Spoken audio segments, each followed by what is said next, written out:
ಯೆಶಾಯ 62ನೇ ಅಧ್ಯಾಯ ವಚನ 2-3. ಜನಾಂಗಗಳು ನಿನ್ನ ಧರ್ಮವನ್ನು, ಸಕಲ ರಾಜ್ಯರು ನಿನ್ನ ವೈಭವವನ್ನು ನೋಡುವರು. ಯೆಹೋವನ ಬಾಯಿ ನೇಮಿಸಿದ ಹೊಸ ಹೆಸರು ನಿನಗೆ ದೊರೆಯುವುದು.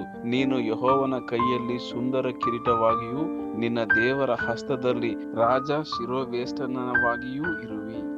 Isaiah chapter 62 verse 2-3. The nations will see your vindication and all kings your glory. You will be called by a new name that the mouth of the Lord will bestow. You will be a crown of splendor in the Lord's hand, a royal diadem in the hand of your God.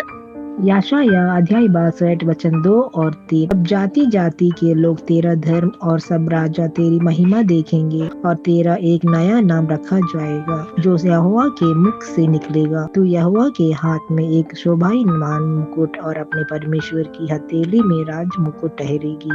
ஏசாயா 62 அதிகாரம் 2-3 வசனங்கள். ஜாதிகள் உன் நீதியையும் சகல ராஜாக்களும் உன் மகிமையையும் காண்பார்கள். கர்த்தருடைய வாய் சொல்லும் புது நாமத்தால் நீ அழைக்கப்படுவாய். நீ கர்த்தருடைய கையில் அலங்காரமான கிரீடமும் உன் தேவனுடைய கரத்தில் రాజముడియుమాயிருப்பாய்.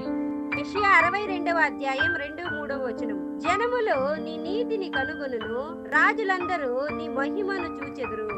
యెహోవా నియమింపబోవు క్రొత్త పేరు నీకు పెట్టబడును.